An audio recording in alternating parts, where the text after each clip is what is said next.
Olá, boa tarde. Processos relacionados a crianças e adolescentes tramitam em 242 varas estaduais do país. Para dar celeridade ao julgamento, tribunais de todo o Brasil têm como meta, neste ano, priorizar a análise das ações. A iniciativa de agilizar os processos envolvendo menores é um dos destaques do Jornal da Justiça de hoje. Vamos aos demais.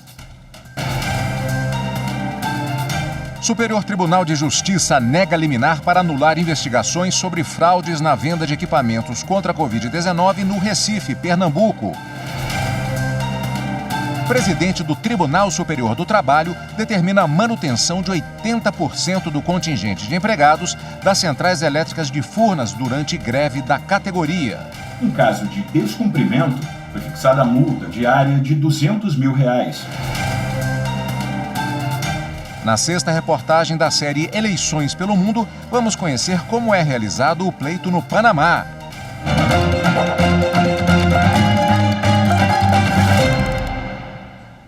O Superior Tribunal de Justiça negou liminar para anular as investigações sobre fraudes na venda de equipamentos contra a Covid-19 no Recife. Na liminar, indeferida pelo presidente do STJ, ministro Humberto Martins, foi pedida a anulação de diligências autorizadas pela Justiça em relação a 3 pessoas investigadas por suposta participação em fraudes na venda de ventiladores pulmonares para o enfrentamento da Covid-19 no Recife. O grupo foi investigado pela Operação Apneia, que apurou possíveis irregularidades na aquisição dos equipamentos pela Prefeitura no início da pandemia. Segundo o Ministério Público Federal, as empresas envolvidas nas negociações possuíam débitos superiores a R$9 milhões com a União e teriam se utilizado de uma microempresa fantasma para firmar os contratos com o poder público, que chegaram a R$11,5 milhões. Mas a denúncia do MPF não foi recebida diante do reconhecimento da incompetência da Justiça Federal em Pernambuco e o caso foi remetido para a Justiça Estadual. A defesa impetrou habeas corpus no Tribunal Regional Federal da 5ª Região, alegando que, apesar do reconhecimento da competência da Justiça Estadual de Pernambuco, várias medidas cautelares, flexibilizando direitos fundamentais dos investigados, determinadas pela Justiça Federal, foram mantidas no processo. O TRF-5 extinguiu a ação de habeas corpus sem resolução do mérito e, no STJ, a defesa insistiu que deve ser declarada a nulidade dos atos praticados no curso das investigações, devido à suposta violação do princípio do juiz natural. Para o presidente do STJ, ministro Humberto Martins, a discussão pretendida pela defesa se confunde com o próprio mérito do habeas corpus e não foi verificada flagrante ilegalidade que justificasse a atuação da Corte durante o plantão judiciário. O caso será analisado pela 6ª turma. E o Ministério Público Federal pediu ao Superior Tribunal de Justiça a condenação do ex-procurador-geral de Justiça do Distrito Federal, Leonardo Bandarra, por extorsão no caso da Operação Caixa de Pandora. O recurso é contra a decisão do Tribunal Regional Federal da 1ª Região, que absolveu Bandarra e condenou a ex-promotora Débora Gerner e o marido por tentativa de extorsão. O MPF pede a condenação dos 3 pelo crime consumado de extorsão e não apenas pela tentativa, argumentando que o pedido de propina no valor de R$2 milhões feito ao então governador implicaria no cometimento do crime, independente de ele não ter aceitado a proposta. Na época, o dinheiro foi pedido à Arruda para que, em troca, os ex-membros do MPDFT não divulgassem o vídeo em que ele aparecia recebendo dinheiro de um ex-assessor no esquema de corrupção no governo do Distrito Federal, que ficou conhecido como o Mensalão do DEM. De acordo com a denúncia, Bandarra era cúmplice da ex-promotora Débora Gerner na chantagem, além de ser responsável por promover encontros entre ela e o ex-governador para cobrar dinheiro. A presidente do Tribunal Superior do Trabalho determinou a manutenção de 80% do contingente durante greve dos empregados das centrais elétricas de Furnas. A decisão se deu no exame de medida liminar no dissídio de greve ajuizado por Furnas. A paralisação começou nesta segunda-feira e ocorre por tempo indeterminado. Os empregados das centrais elétricas de Furnas devem manter em atividade 80% em cada setor ou unidade da empresa durante a greve da categoria. Conforme a decisão da presidente do TST, ministra Maria Cristina Peduzzi, em caso de descumprimento, foi fixada a multa diária de R$200 mil. A greve foi motivada por alteração na forma de custeio e na cobertura do plano de saúde. A empresa argumenta que exerce serviço essencial à coletividade e que a questão referente à mudança do plano de saúde é objeto de dissídio coletivo de natureza jurídica, em tramitação no TST. A ministra também negou a concessão de tutela de urgência, por entender que não há elementos que indiquem atos dos sindicatos para impedir o acesso dos trabalhadores que optarem por não aderir à paralisação. A seguir, este ano a infância vai ser prioridade do Judiciário. Os tribunais vão ter metas para agilizar os processos envolvendo menores. Vamos ver no próximo bloco.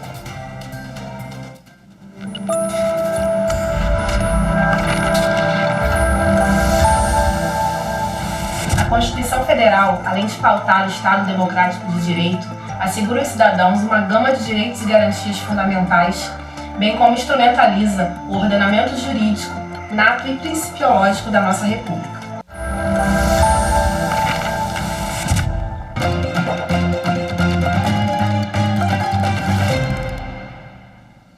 Uma estudante que foi agredida dentro de uma escola municipal de Capivari, no interior de São Paulo, vai receber indenização de pensão mensal pelo incidente.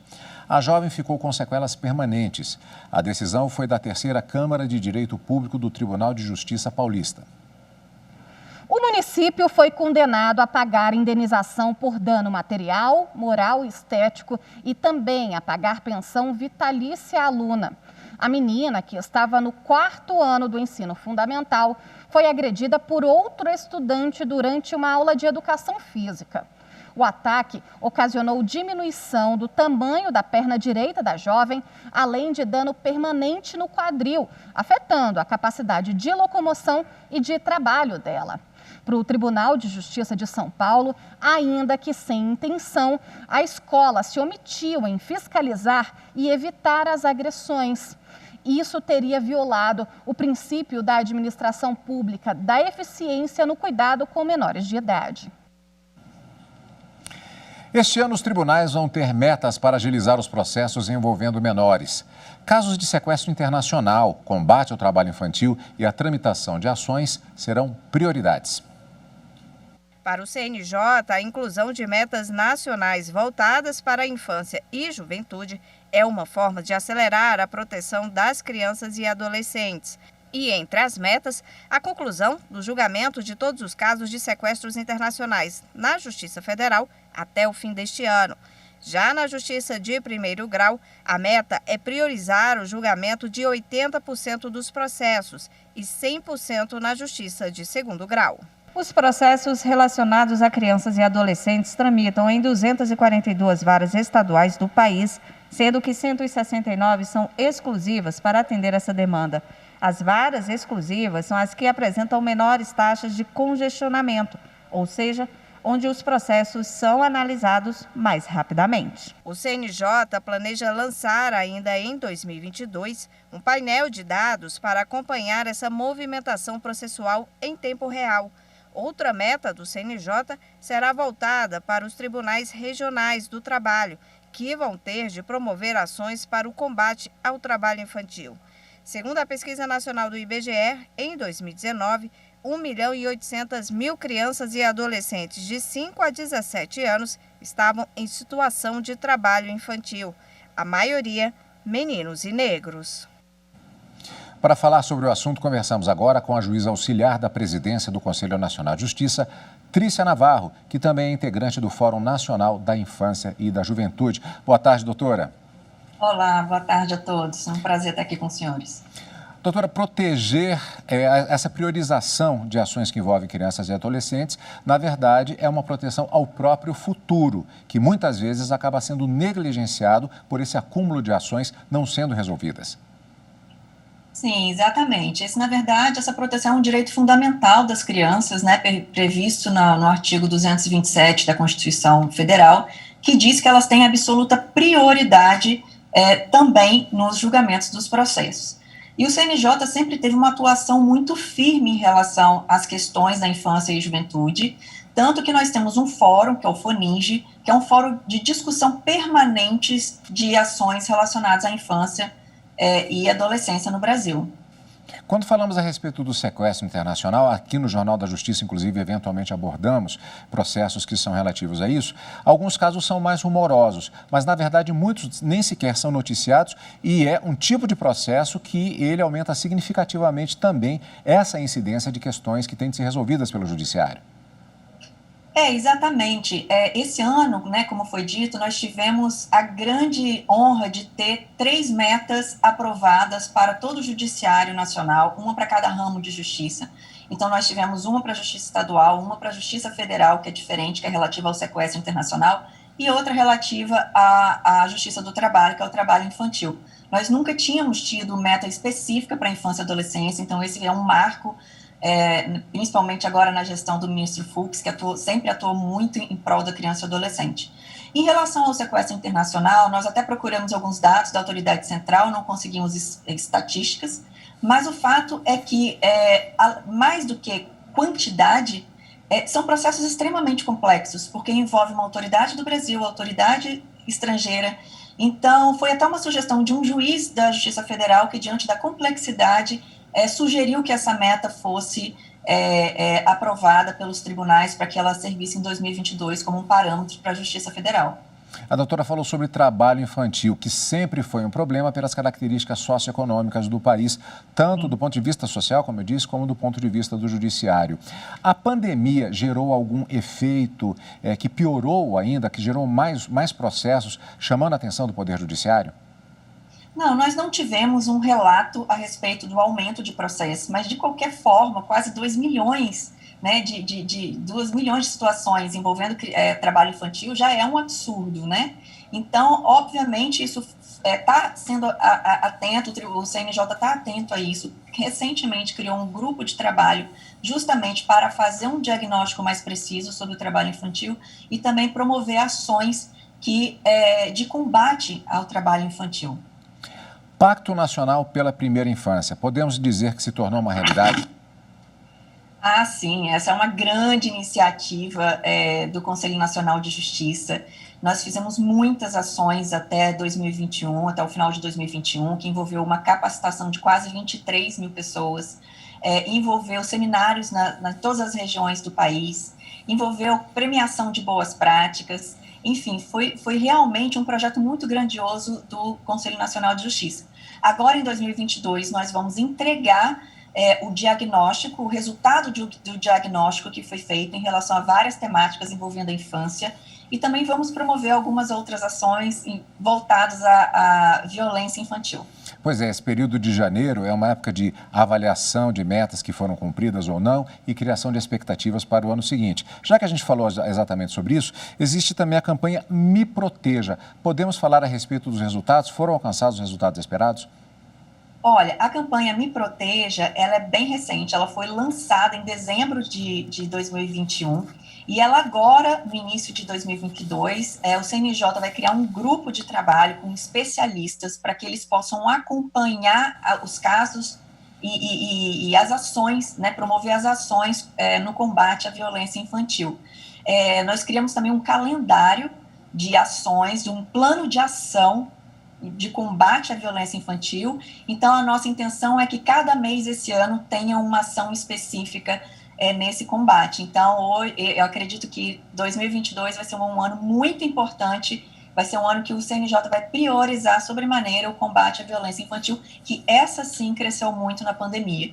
E é uma situação silenciosa, né, que muitas vezes acontece dentro de casa, de difícil notícia, né? E agora a nossa intenção é dar voz às crianças, para que elas possam denunciar os casos. Pois é, até covardia já ter mencionado, já que a campanha é tão recente, mas de qualquer maneira fica aqui manifestada justamente essa intenção, que eu desejo boa sorte durante o ano de 2022 na implementação dessa campanha e de outros projetos visando exatamente a infância e a adolescência. Muito obrigado pela participação. Eu que agradeço, a honra é minha. E veja a seguir, na série sobre eleições no mundo, você vai ver como os panamenhos escolhem os seus representantes.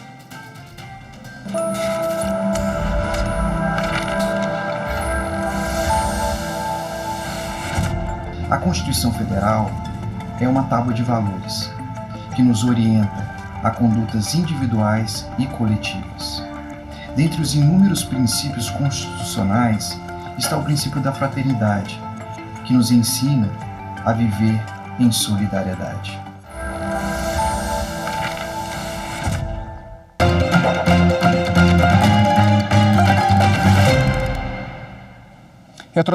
Retrospectiva 2021 do Supremo Tribunal Federal. Você vai ver que o atendimento jurídico de graça à população carente pode ser oferecido por municípios sem exclusividade da Defensoria Pública. Foi o que decidiu o plenário da Corte no julgamento de uma ação da Procuradoria-Geral da República contra leis de Diadema, em São Paulo.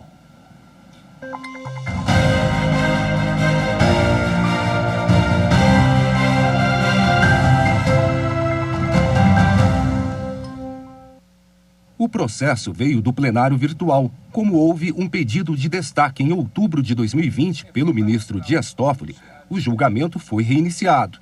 A ação proposta em 2013 pela Procuradoria-Geral da República sustenta que deve ser estabelecida a exclusividade da prestação da assistência jurídica da Defensoria Pública pela União, Estados e Distrito Federal. No caso específico, a PGR questiona leis de 1983 do município paulista de Diadema, que tratam da assistência judiciária à população carente. A prefeitura justifica que o serviço veio antes da instalação da Defensoria Pública na cidade e que, por isso, não há violação de competência, pois um complementa o outro. O vice-procurador-geral da República, ao se manifestar, disse que a existência de uma defensoria municipal é incompatível com a Constituição, mas ressaltou que a oferta de assistência jurídica não é exclusividade dos estados e da União.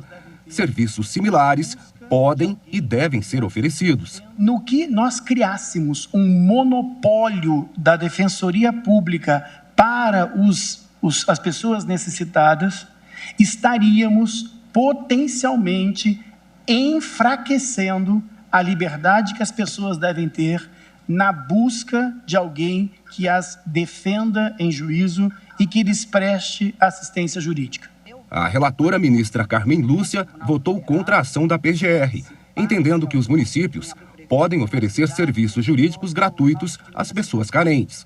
Sou fã da Defensoria Pública, sou muito mais fã da advocacia brasileira, que quando atua pro bono, quando atua nos DAJs, os professores que se dedicam, fazem isso com absoluta dedicação.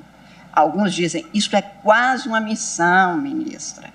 E eu acho que é exatamente isso que nós precisamos, de um sentimento constitucional na sociedade brasileira, especialmente dos profissionais, como no caso da comunidade jurídica, que possa aumentar a efetividade constitucional dos direitos fundamentais. Se a assistência judiciária gratuita for prestada pelo poder público, tem de sê-lo por meio da Defensoria. É o que decorre da própria estruturação orgânica concebida pela Constituição Federal. Mas a maioria dos ministros seguiu o voto da relatora, rejeitando a ação da PGR contra as leis do município de Diadema.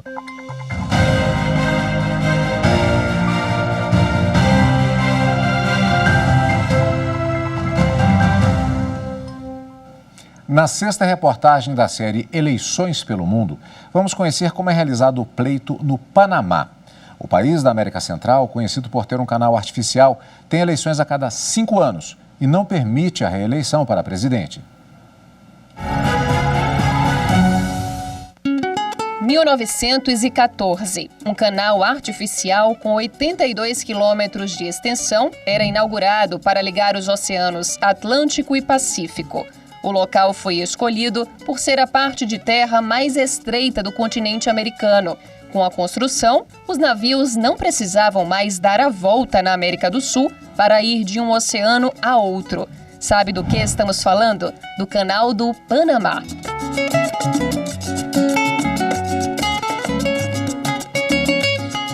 O Canal do Panamá, realmente, ela é uma das maravilhas mesmo do mundo, porque você fica impressionado com o tamanho da obra de engenharia. Eu acho que o Panamá é um país extremamente interessante para conhecer, né, para quem deseja ir lá visitar.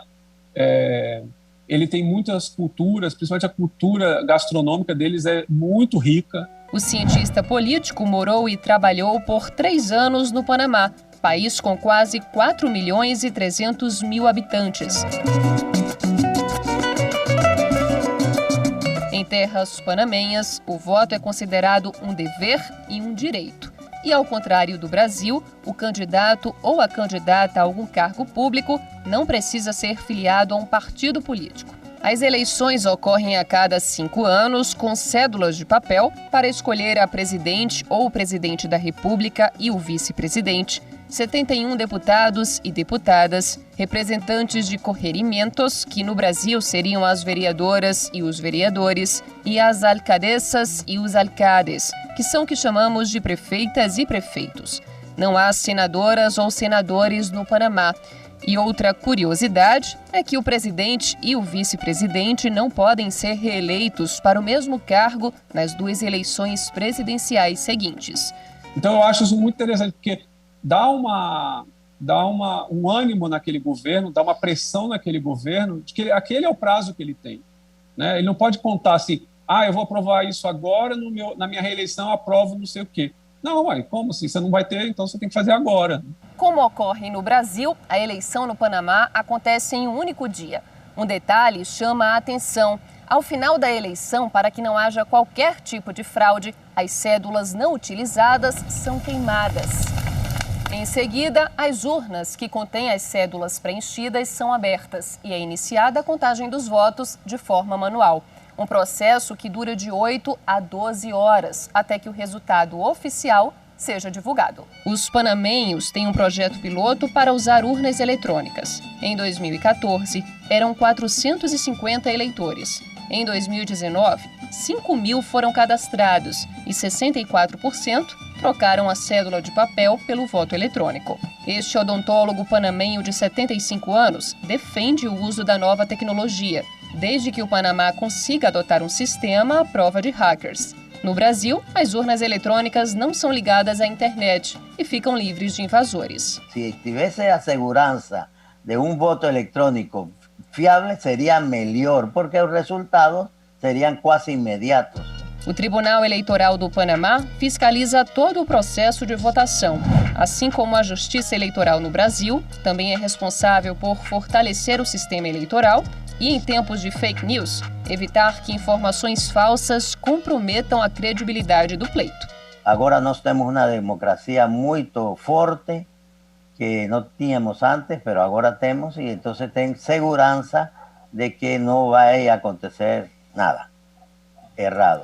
Mas se há quem reconhece a credibilidade da instituição, também existe quem questione as autoridades eleitorais em outros países. Uma tentativa de fazer uma ruptura do processo político, de uma visão de que as instituições, o Congresso, os partidos políticos já não mais representam a população. Há uma tendência a não aceitar os resultados eleitorais quando você é perdedor. Então acaba sendo muito conveniente para quem perde as eleições. Resultados eleitorais que refletem o que a sociedade decidiu. Por isso, mesmo sem ter obrigação, Luiz faz questão de exercer o voto. A preocupação de todo mundo e a minha é que a honestidade seja boa, que o partido seja um partido democrático, isso que move a turma a votar por alguém, por algum partido. E que a atitude dele vire exemplo.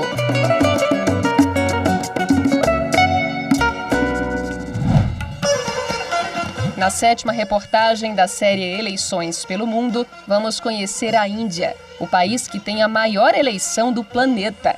O voto é eletrônico, mas tem algumas peculiaridades que o diferenciam do Brasil. Jornal da Justiça fica por aqui. Obrigado pela companhia, uma ótima tarde e até amanhã.